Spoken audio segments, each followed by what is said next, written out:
Too little?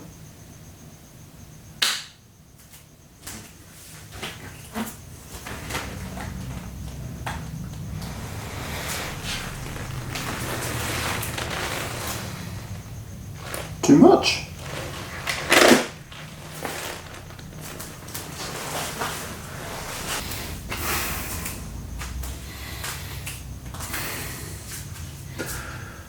A little too try-hard extreme sport.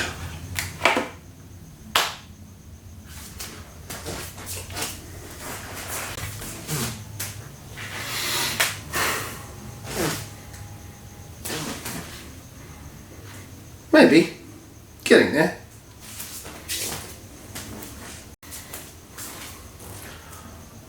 Or maybe about here will do.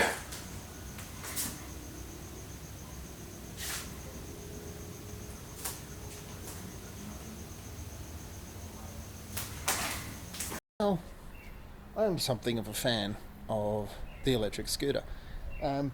So I think it's long past time that there was actually a sensible and rational discussion about how to use, own, operate, ride,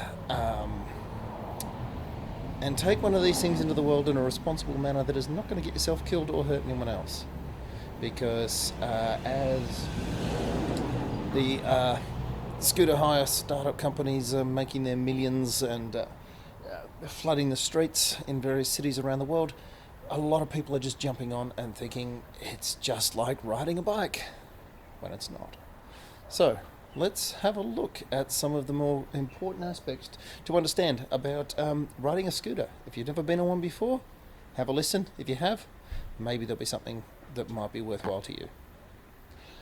First of all, a scooter is not a bike. It's not a bicycle. It's not a motorcycle. Unlike on a push bike where you have gyroscopic forces, there's a wonderful mechanical principle where a large wheel spinning around keeps you upright and also travelling in a straight line, which is why you can see people riding their push bikes with their hands off the bars. Same on motorbikes. They will continue to go in a straight line, sometimes even without a rider. Not so on a scooter. You take your hands off the bars, even one hand if you're not ready for it, and you will understand that it is not directionally stable at all. You, the rider, are fully in control of which direction it goes. And if you're not in control, it certainly, sure as hell won't be. Secondly, brakes. Here's a brief video on how emergency braking works on a scooter.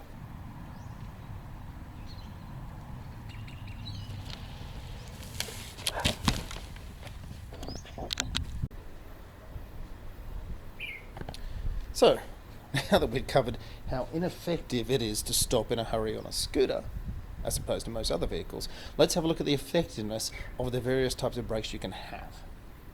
Start with this one. A lot of e-scooters simply have the motor acting as a regenerative braking system, which is a great and elegant and efficient concept. It's wonderful technology. It helps recharge your battery. It's anti-lock.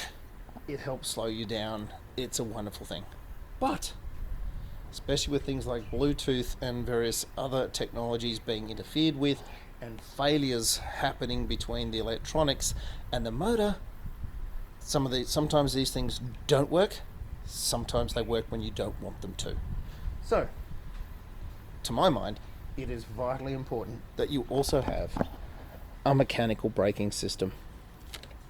Most of your braking, if anyone understands vehicle dynamics, most of your braking force is actually through the front wheel. That's where your weight shifts.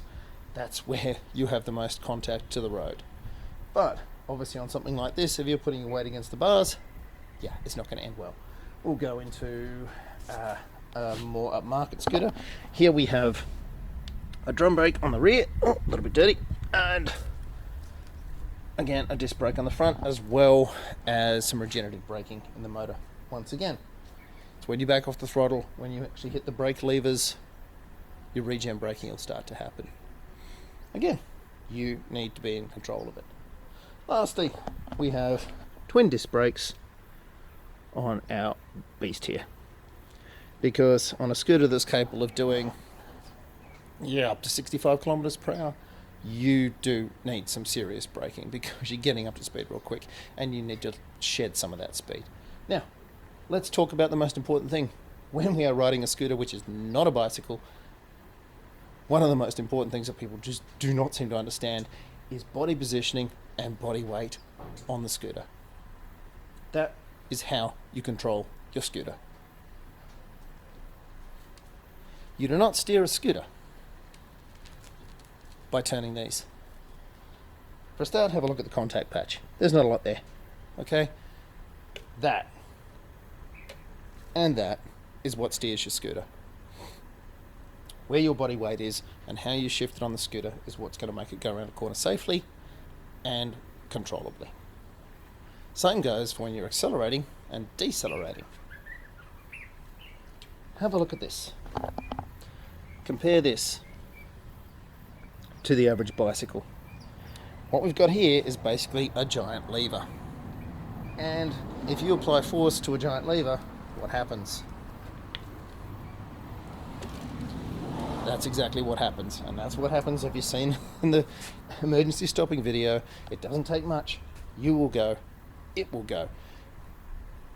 That scooter and this scooter will stop very, very quickly. The person riding it, however, will not. There's the crucial difference. You have nothing to brace against except your feet. Again, body positioning. If you're standing, it's fine on a scooter like this if you're doing 15 kilometers per hour, something like that. You can have 1 foot there, 1 foot there, 1 foot there. And you can stand facing the road, because your forces of acceleration and braking are not a huge amount. But if you really do need to stop in a hurry at the bottom of a steep hill or something, that is not an efficient way to stand. It's not a safe way to stand. You need to be braced. You need to shift your weight backwards in order to get the braking force on the scooter to work and stop you, not just the scooter. Again, I'll stress this. Your body weight on the scooter is the most crucial thing. Of course, when you're accelerating or decelerating on something like this, there's a reason this back plate is here. Not only does it mount the suspension, it's where you place your rear foot, so when you accelerate, your body is braced against that. Again, you do not want to be pulling on the handlebars. So many people complain about the weakness in these kind of folding handlebar systems. I think half the problem is people using the bars to support themselves. That's not what they're there for. Again, look at it. It's a lever. It's a long, spindly lever. You do not want to be putting your weight on that. Much like a skateboard, you want to be controlling your scooter and your body weight with your feet and where your weight is over the base. Okay? That's where we're at. So, while we're talking about braking and accelerating and various other controls, again, because your braking forces are nothing like you have in your car or your bicycle or your motorbike, you need to be aware of what is happening ahead of you.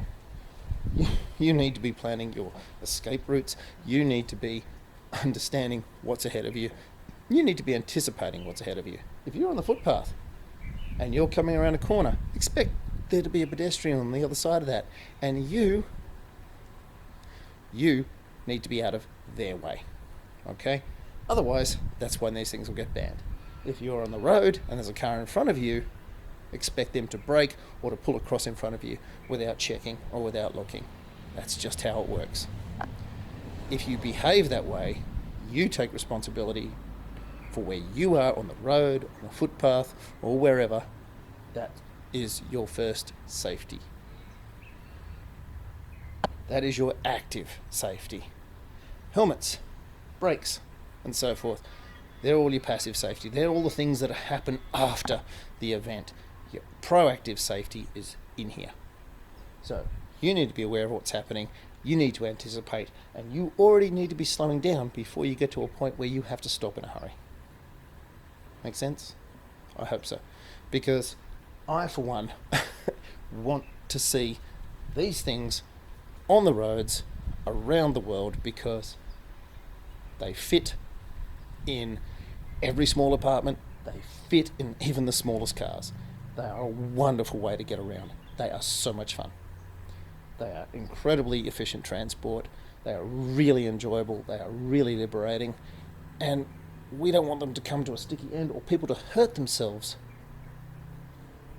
Particularly with the scooter hire companies, where people are just jumping on and doing whatever and thinking they're going to be fine because it's just a scooter. It's just a kid's toy. That'll do 25 kilometres per hour. Throw your face on the ground at 25 kilometres per hour. See how it feels. Throw your hands on the ground at 25 kilometres per hour and see how that feels. This will do 40 plus kilometres per hour. Right? A lot of fatal accidents happen when the vehicles are still doing around 40 kilometres per hour. That will do over 60 kilometres per hour, which is the legal limit in a lot of suburban areas. Again, keep that in mind. You are not on a kid's toy. And you need to ride as though you're not on a kid's toy. You can enjoy it, you can get the grin of a kid with a kid's toy, but you need the responsibility of a rational, sensible adult. That is the only way that we will keep these things on the roads, on the paths, in our society, having a good time, freeing up traffic, reducing pollution, and putting a grin on people's faces. Seriously, ride one of these considerately. Respect other road users, respect pedestrians on the footpaths, and you know what? They smile at you. They want to talk about it, they ask about it. I can wheel that into a shopping centre. I can wheel that into a supermarket and stick my shopping basket on it, and people just want to ask about it. They look at it, they smile, the kids are excited, little old ladies are excited about it. Don't be a douche. You ride like a douche, everyone will be considered a douche. And these things will suddenly become public enemy number one. Hey, watch out, right? So, ride responsibly. Ride safely. I have a brief intro about helmets. You can go everywhere from a bicycling helmet for something like that. Maybe even something like this. When you're hitting speeds that you get on this thing, no, I've upgraded to more of a motorcycle type helmet. Not too extreme, but, sensible safety wherever possible. Footwear, completely the opposite of what I've got on right now. You want some decent shoes, because that is going to be your first point of contact every single time. Well, one would hope. You want your last point of contact to be your head or your hands. First point of contact is your feet. So you want to have decent footwear, so when your feet hit the ground, even if it happens at speed, you don't take the skin off them or break an ankle. Trust me, I've broken an ankle. It's not fun. You can wear gloves. You can wear light motorcycling gloves or cycling gloves. That helps with the old road rash. If you do actually come off and hit the road, the whole plan is to not hit the road and come off. Sometimes I find gloves can be a little bit obstructive. You can't feel the controls as well. So is your active safety actually being diminished by the passive safety of having protective gloves on? I don't know. In cool weather, gloves are great. Same with the helmets. Heavier the helmet, thicker the helmet, poorer your visibility, the poorer your hearing. So again, it's a trade-off. But yeah, be sensible. Take the right precautions. Wear the right safety gear. What are you looking at? But the first thing is your attitude. Your attitude when you're riding these things. You do not rule the road, and you certainly don't rule the footpath. Give pedestrians right of way. Give the cars right of way. You look out for your safety. You look out for other people's safety. Don't be a douche.